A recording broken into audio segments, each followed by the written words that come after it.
Hola muchachos y bienvenidos a un nuevo encuentro con la química. En esta oportunidad vamos a conocer lo que es la introducción al maravilloso mundo de los átomos, así que te invito a visualizar el siguiente material. Desde el siglo V a.C., la humanidad ha escuchado hablar de átomos como las partículas fundamentales de la materia. Sin embargo, debido a que los átomos son tan pequeños, no es posible verlos a simple vista. Por esta razón, se han propuesto varios modelos y teorías acerca de cómo son estas partículas fundamentales. Y es que por allá, en el 450 a.C., Leucipo y su discípulo Demócrito propusieron que la materia estaba constituida por pequeñas partículas a que llamaron átomos, palabra que significa indivisible. Los postulados de los dos atomistas griegos establecían que los átomos eran sólidos, entre los átomos solo existe el vacío, los átomos son indivisibles y eternos, y estos de diferentes cuerpos difieren entre sí por su forma, tamaño, distribución espacial. Y las propiedades de la materia varían según el tipo de átomo y cómo estos estén agrupados. Ellos decían que estas partículas tenían unos ganchos por los cuales se unían unos a los otros y que hasta tenían sabores y olor. Así que esto era lo que establecían por allá los primeros atomistas, Demócrito y Leucipo. Sin embargo, posteriormente viene la teoría atómica de Dalton. En 1805, el inglés John Dalton publicó la obra El nuevo sistema de la filosofía química, en la cual rescataba las ideas propuestas por Demócrito y Leucipo 2000 años atrás. Fíjense bien, pasaron 2000 años para que se estableciera una nueva teoría atómica. Dalton decía que la materia está constituida por átomos, partículas indivisibles e indestructibles, que los átomos que componen la sustancia elemental son semejantes entre sí en cuanto a masa, tamaño y cualquier otra característica y difieren de aquellos componentes de otros elementos. Es decir, los átomos eran diferentes del aluminio, eran diferentes al del oro, por ejemplo. Y los átomos se combinan para formar entidades compuestas. Esta combinación de átomos de cada uno de los elementos involucrados están presentes siguiendo unas proporciones definidas y enteras. Es decir, dos o más elementos pueden unirse en diferentes proporciones para formar diferentes compuestos, y los átomos que componen una sustancia elemental son semejantes entre sí. Esto era la teoría de Dalton. Bien, esto es lo que nos presentaba John Dalton por allá en 1805. Tuvieron que pasar luego casi 100 años para que Joseph Thomson propusiera el modelo por el cual la parte positiva del átomo se hallaba distribuida uniformemente por todo el volumen de este, mientras que los electrones se hallaban inmersos en la matriz de protones. A esto se le conoce como el pudín de pasas, pero esperemos, aquí ya estamos hablando de protones y electrones. Y es que el descubrimiento del electrón fue posible gracias a una serie de experimentos alrededor de un dispositivo llamado el tubo de rayos catódico, y esto fue en el año de 1879 por el físico inglés William Crookes, mientras que el descubrimiento del protón fue en la misma época por Goldstein entre 1850 y 1930. Este realizó algunas modificaciones al diseño inicial del tubo de rayos catódicos, y este nuevo dispositivo tenía el cátodo perforado y el tubo, y en el lugar de vacío contenía diferentes gases.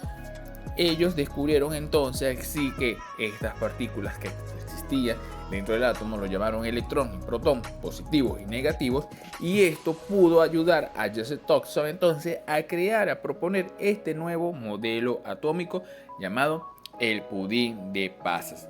Además planteaba que la cantidad de cargas positivas y negativas presentes eran iguales, por lo que el átomo era esencialmente una entidad neutra.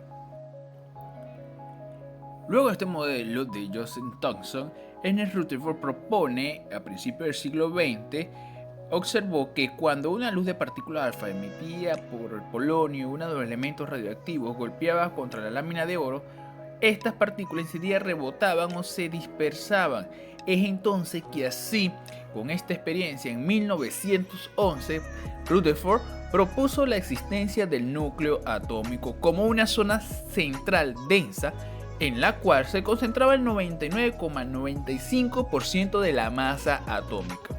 El núcleo debía ser positivo, puesto que las partículas alfa, también positivas, eran rechazadas a chocar contra los núcleos de los átomos de metal.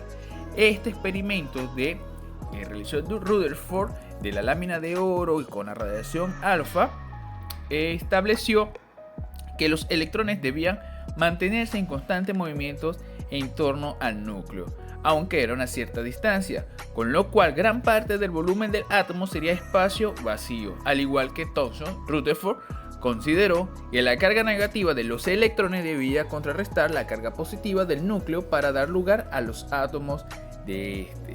Este es uno de los modelos más populares que se conoce del átomo. Sin embargo, no es el modelo actual. Sin embargo, en este modelo Rutherford había dicho algo. Creo que por allí debe tener una tercera partícula subatómica, pero no la sabía identificar, no la había identificado. Él decía que debía haber una partícula que sería neutra, pues muchos elementos poseían la masa superior a lo esperado en sus núcleos y solo estuvieron conformados por protones. Sin embargo, se tuvo que esperar hasta 1932 para comprobar experimentalmente la existencia de estas partículas, y este descubrimiento de estas partículas llamadas neutrones se le atribuyen a James Chadwick, quien observó que al bombardear placas de berilio con partículas alfa, estas placas emitían unas partículas que a su vez se hacían chocar contra los bloques de parafina, ocasionando un desprendimiento de los protones en este. Este hecho hacía pensar que su masa debía ser similar a los protones. Además, estas partículas no se desviaban por la presencia de los campos eléctricos. Luego debían ser neutras, por lo que se llamó neutrones. Actualmente se calcula que la masa de un neutrón es de 1,6 por 10 a la menos 24 gramos. Esto ya entonces aquí hablamos de que el átomo estaba conformado por protones, electrones y neutrones. Más allá, este modelo nuevo que entonces viene y se propone es el modelo planetario de Bohr, quien planteaba este modelo, presentaba el modelo atómico de Rutherford. El físico danés Niels Bohr propuso en 1913 que los electrones debían moverse alrededor del núcleo a gran velocidad y siguiendo órbitas bien definidas.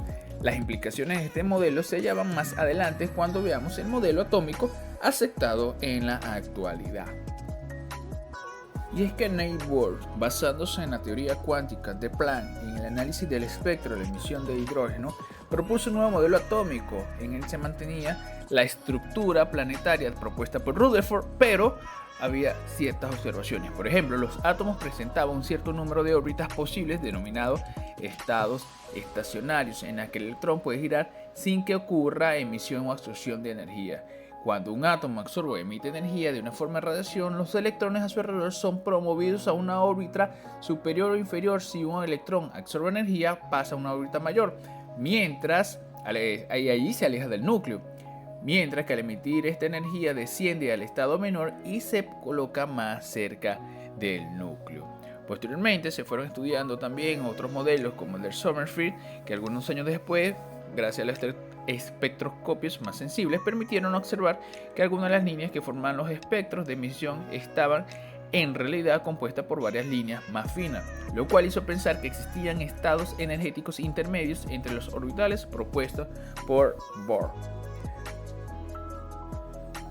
Todos esos avances y todas estas observaciones permitieron posteriormente a Erwin Schrödinger, que contribuyó significativamente a la elaboración del modelo atómico actual, con la formulación de un sistema probabilístico para indicar la ubicación del electrón en cualquiera de las periferias del átomo. Este describió el comportamiento del electrón de un átomo de acuerdo con las consideraciones estadísticas, es decir, los términos probabilísticos. Sin embargo, Erwin Schrödinger dedujo varios principios, y aquí es donde entra la cuántica, los números cuánticos, para establecer bien cómo se observan los electrones o cómo giran los electrones dentro del núcleo. Por eso te invito a investigar e indagar más sobre lo que son los números cuánticos y sobre este experimento de Schrödinger del gato. Así que vamos a investigar, vamos a leer y quién me dice en clase de qué trataba este experimento propuesto por Schrödinger. Nos vemos en clase, muchachos. Ya saben, investiguen sobre este experimento. Espero que hayas disfrutado de este material y pongas en práctica todo lo que hemos aprendido. Te invito a realizar las actividades que se encuentran dentro del instructivo. Nos vemos en nuestra próxima clase.